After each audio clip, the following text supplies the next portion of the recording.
I'm Chris Sauls, and this is Thinking Thursday, a podcast for engineers, coders, sysadmins, architects, and tech leaders who build the backbone of the modern world.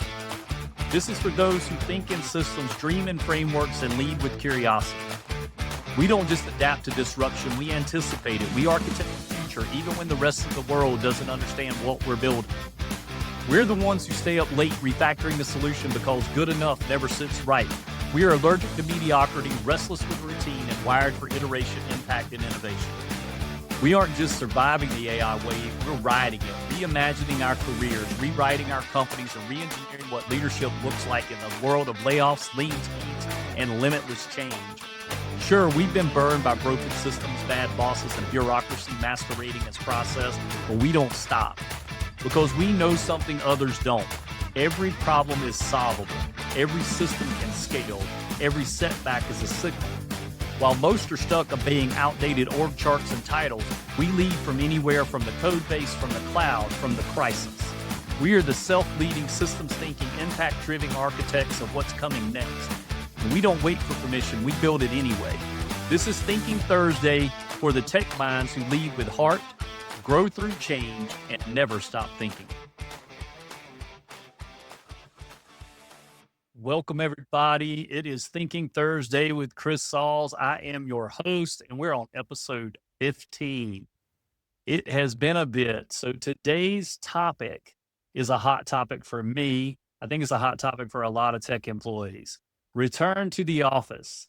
Now, this has been a hot topic for the past few years. It has blown up for many companies along the way. It's blown up in the executives' faces when they've tried to do it.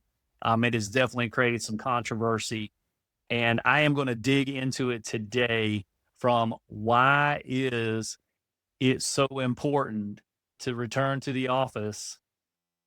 Is RTO about productivity or power, control or culture?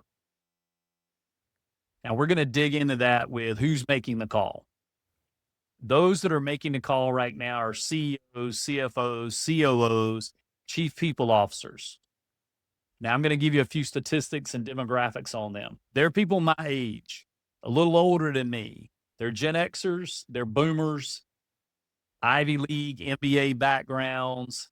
And from that, what we're seeing is they're often oriented to the way we've done work in the past, not to the way we're doing work today. Now, for me, I have been a remote employee for quite a few years. And I understand how to lead in that environment. I understand how to follow in that environment. And there are key elements to this that you must get down, and you must learn how to lead from that environment. We're going to move through these. 3 reasons RTO is being mandated. Now, I'm going to talk about this one. It's really related to the real estate in a lot of ways. And I even heard the AT&T CEO make that comment this week that they have facilities that are not being used. Now, that to me is not how you get ROI by bringing people back into the office. I understand he's in a difficult spot. I know that profits have grown. I do understand that. I do see that. And I can understand why CEOs, CFOs, COOs, these folks are making this decision. I'm not in their seat. Matter of fact, I'm just a blip on a radar screen compared to what these individuals are tied to in their compensation packages related to profits. Now, I'm not saying they're doing it sheerly out of that, but what I am saying is if you have a base salary of $2 million and your earnings for the year are almost $30 million, that says something. You've got to understand that this affects their livelihood when they don't understand how to make the adjustments. But this is really about leadership, not at the CEO level, but more down in the right above your individual contributors, your directors. This is a problem in that area because, again, it's related to generational ways that we've been taught to lead. A lot of the people that are in those roles haven't been given proper leadership training, and they definitely haven't been given proper leadership training on leading remote. We've had one of the most eventful things that could ever happen in tech in 2020 when COVID affected pretty much every business on the planet and forced many to go remote. I was working at that time in a hospital system, and we took 30,000 people remote in one weekend, completely remote over one weekend. Now, there was a lot of work to be done, and it wasn't finalized over that weekend, but it was far ahead. And we saw productivity go up. We saw problems getting solved faster. We saw an increase in the ability to handle complex issues. Did we learn how to lead remote? In the beginning, there was a lot of communications. There was a lot of talking back and forth. There were a lot of Zoom meetings. And we know Zoom fatigue came with it, and meeting fatigue came, and there had to be changes made. You had to dial it in. And that is where we are today. So I talked about the real estate aspect of this. Cultural control, the belief that real work happens face to face. That is an old construct. I know because I have led teams remotely now for years. You have to be interactive with your team. You don't need 30-minute calls with your team every day or every minute of every day, but you do need check-ins. Sometimes you're going to need to do a 15-minute check-in on certain individuals on your team. You've got to learn their personality style. You got to learn how they operate. How do they work? Are they a person that once you've assigned it, they are going to do the work no matter what gets in their way? They're going to make sure that that task gets done. Or are they one that can get into analysis paralysis and they need some guidance? You've got to know those things. Both of those employees exist. There are plenty of items out here, and we are moving into the AI age, the evolution of the way tech is going to be done. And for every one of these CEOs, and I'm speaking to all of you, CEOs, CFOs, COOs, all executives, directors, if you have to see a team member to make sure that they're doing their job, you hired the wrong person. You didn't hire the person you thought you hired because you can't trust them without putting eyes on them. That is not the way we are supposed to be working. That is not the way we're supposed to be leading. Again, I know I'm saying some strong statements here, and this is probably going to ruffle somebody's idea as an executive, and that's okay with me. I just think that we have to, and what I believe today is we have to begin to adapt to the work culture that we are moving toward. Collaborative ideas can be done online. Here's another reason why this kind of really bugs me a lot. And I know I'm going to get to productivity fear, misunderstanding remote work. I'm going to jump into that. That alone is where I'm saying if you can't trust a person to do what you've asked them to do without watching them do it or being in the building with them, what does that mean when you're sick? What does that mean when, executives have an offsite? Does that mean all the employees, they suddenly now, they just do whatever they want to do? No, that is not how that has to work. That's not the way it should work. That's not the way it always has worked. And we know that. And as leaders, we have to accept a certain amount of responsibility for building this trust relationship that these individuals, individual contributors, me as a manager, me as a leader inside of a company, I have to accept a certain amount of risk, but I also have to make sure I put things in place to make sure the work's getting done. Remote work requires systems and processes that have to be in place. The reason why people want to put you back into a position where you can see each other is because there are systems and processes that are missing. There are metrics that have been used in the past that now are not getting the job done because you're reporting on statistics and reporting on numbers that mattered when you were in the workplace. But now that you're remote, those statistics and those items aren't as valid as they were. And they don't report the real work that's happening. And a lot of times what's really getting covered up today is the amount of technical debt that these employees, technology employees, are experiencing that they have to work through. Okay, I got on a soapbox there. Key statistics. 63% of people want to work hybrid. That's what Gallup poll says, that, hey, 63% of the workforce wants to work hybrid. So that does say that people want to come into the office for a particular reason. It does not mean they want to be there once a week. It doesn't mean they want to be there twice a week, or twice a week. It could mean that they want to come in, and when you're doing your big, what I would say, visionary planning and things like that, where there's a lot of things that need to be discussed in a room, they're good with it.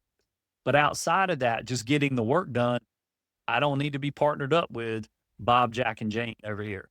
I need to know Bob, Jack, and Jane. I need to communicate with them, but I don't need to be sitting in the same hallway or in the same office with them. All right. But 20% of leaders, only 20% of leaders believe culture can thrive in a remote environment. That in itself should tell you something. Leaders have not been given the right training and the right education in this space. Technology leaders, in my opinion, from my career, based on my experience, they're offered all kinds of opportunities along the way to get leadership training. But oftentimes that is not given before they're put into the leadership position.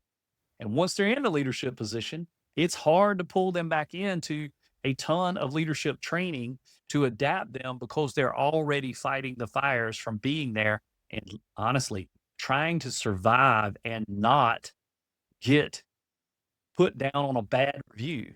I've definitely seen leaders get promoted.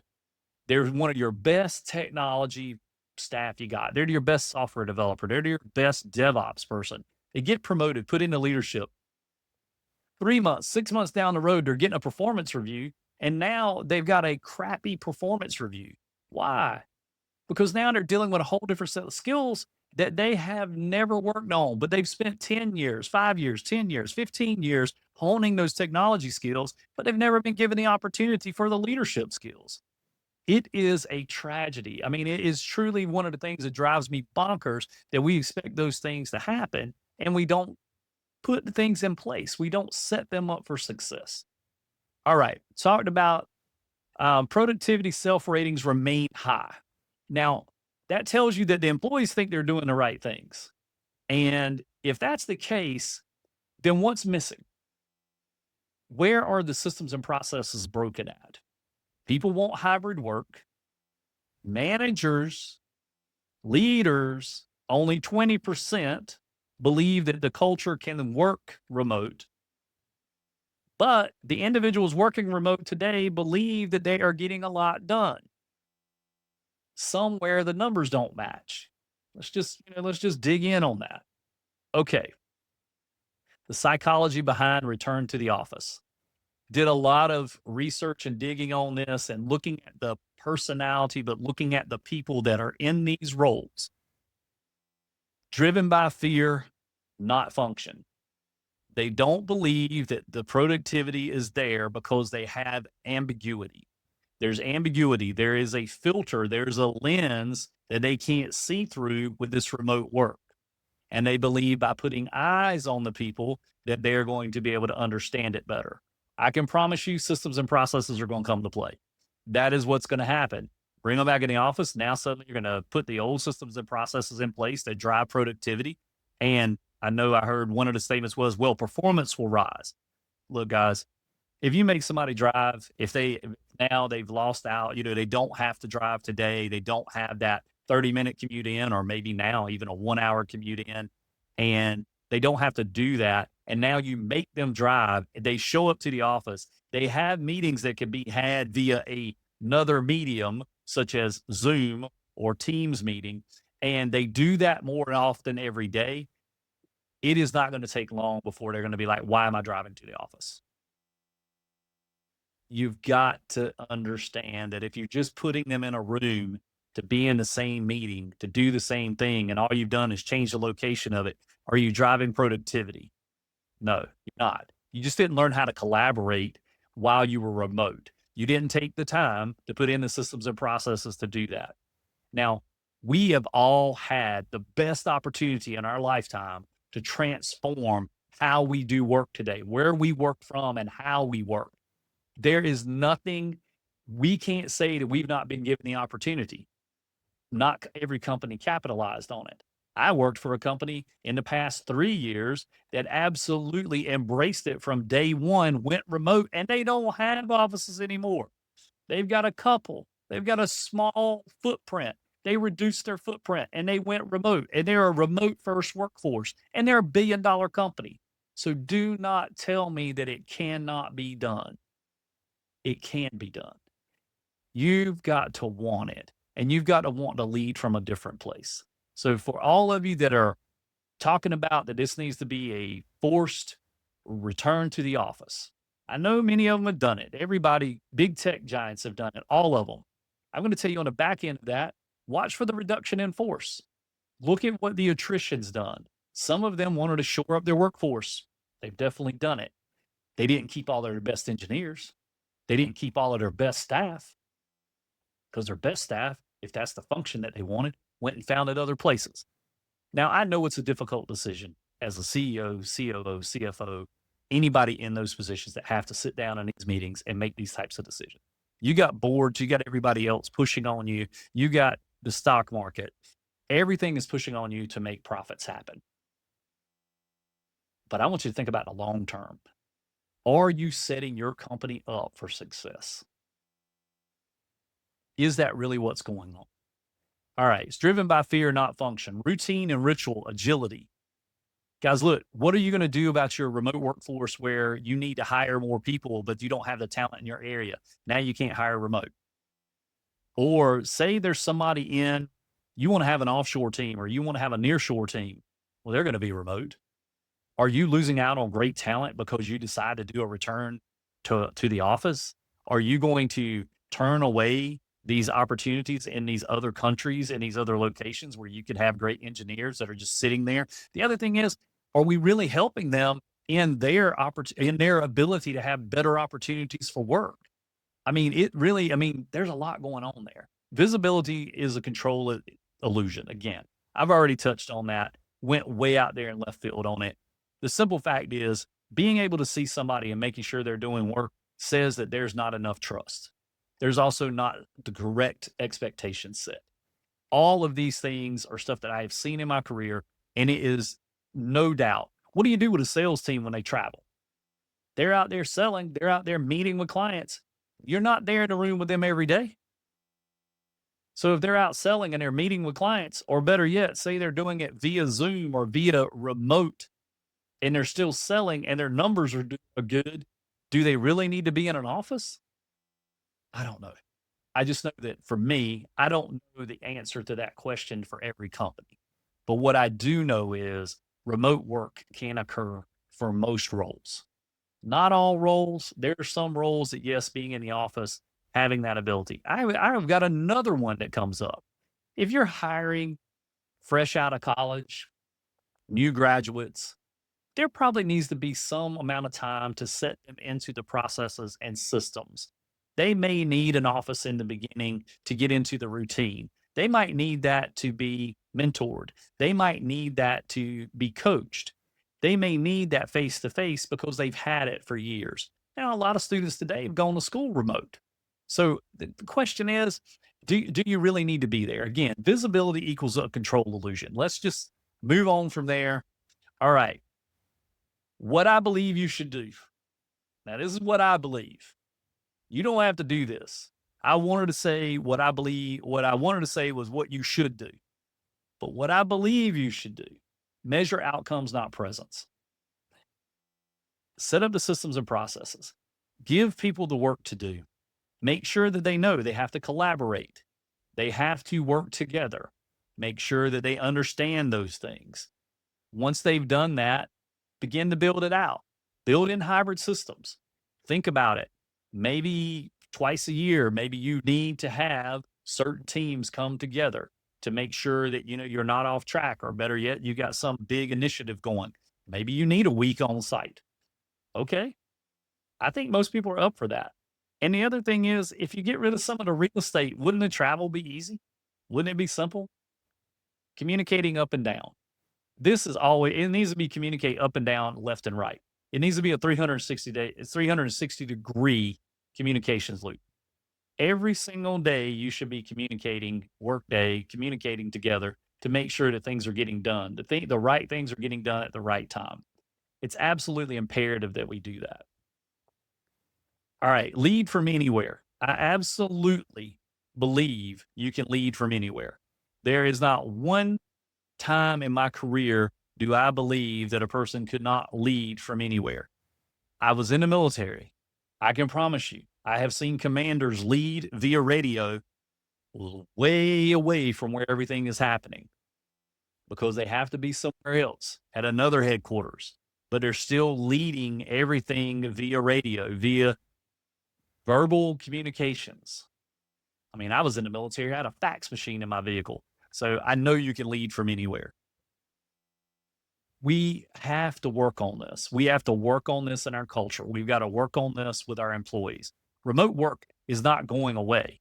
It may be, people might be shedding it right now. They might be trying to push it out of their environment, but remote work is coming. It's going to be there. It's already, that can has been opened, and trying to put that genie back in the bottle, not going to be so simple.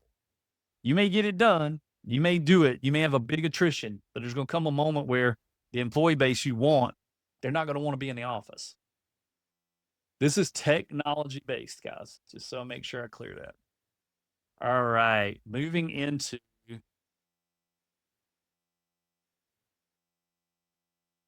lead from anywhere. I talked about that. While most clean outdated org charts and we lead from the code, the cloud, and the crisis, leadership transcends location. Clarity builds culture. I really want to make sure that I iterate on this for a minute. Clarity builds culture. There have been billion-dollar transformations that have been talked about, text transformations, in the last 10 years. And many of them failed. Failed because the people on the front lines didn't understand the why. Now, I'm telling everybody, when you get an email from a CEO of a company that says, come back to work or find a new job, that's not a why. There's got to be some why there. It's got to be, and it needs to be, give some details. Like, it's got to be detailed enough.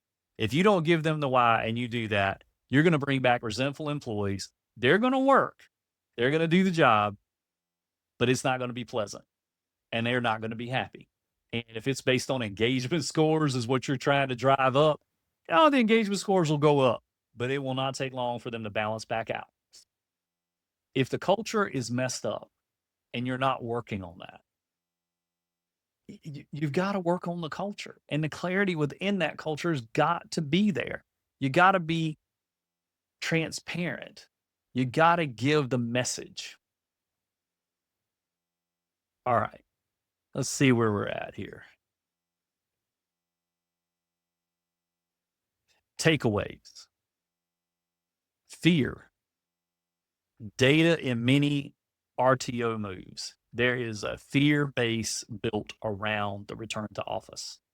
The ambiguity is setting high profile leaders on edge because they can't get the right answers from their staff down below.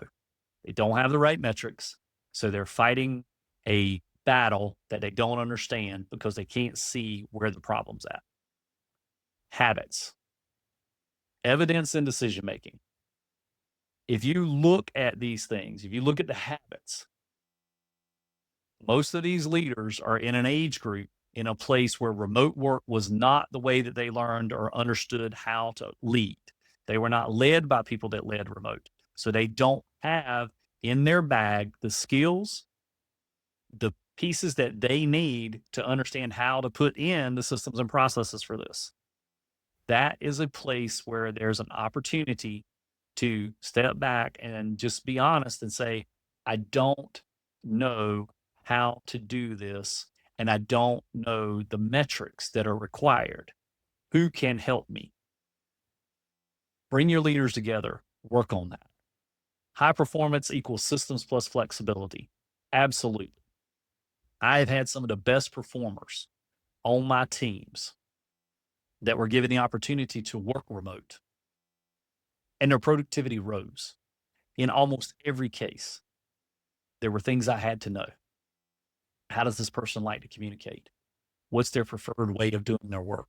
with a team, individually, collaboratively, individually?